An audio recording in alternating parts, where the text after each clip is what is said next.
Hello, Zorlak21 here. Today we're going to talk about the Wyld, or the Wyld, I've heard it pronounced both ways, the Compass Celestial Direction Volume 2. You get beautiful cover art, as always. I love the new artwork they've got.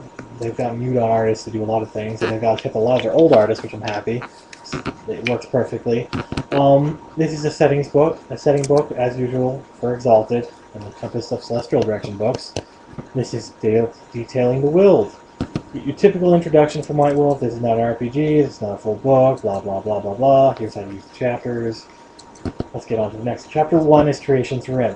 Instead of a lexicon this time, you don't get a lexicon.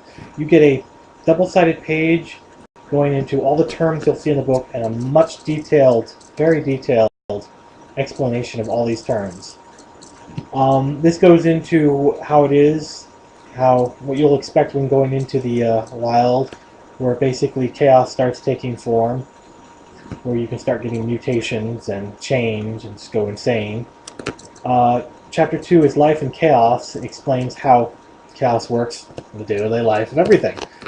Going into a sea of flame, to volcanoes shooting water into the air, to floating mountains, to crystal trees. Some really interesting animals. Really interesting, which we'll get into the next couple of chapters. Chapters 3, 4, 5, and 6 go into each of the different directions, with north, west, south, and east, going into what you'll expect to see from the Wyld at Creation's Rim in those directions, which are very interesting. Like, the west has jaguar pirates, jaguar pirate men, and shark men, which you probably saw in your Lunar's book. And some interesting comics.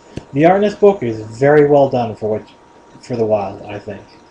As usual, their artwork is getting top-notch, especially in this one. There are other books where you'll get an Exalted book and it's just crappy artwork that doesn't make any sense with it, which I'll explain in another book coming up. The final chapter goes into the Wyld Prodigy and what you'll expect of how to storytell in this chapter, what you could do, what you can't do. It explains mutation, which is good. That they cover a little of that in the Manual of Soul Power Lunars, but they go into what you'll expect from humans, Exalted, different types, your insanity, which is interesting. I hope to have the other books up, Volume 3, The Ocean, and The Underworld up. Hopefully, maybe I'll have The Ocean up tomorrow or Wednesday, and I hope to have The Underworld up by this weekend, along with Melpheus. Probably my favorite so far is The Underworld, and I hope to have that up soon. Thank you for your patience, and have a great day.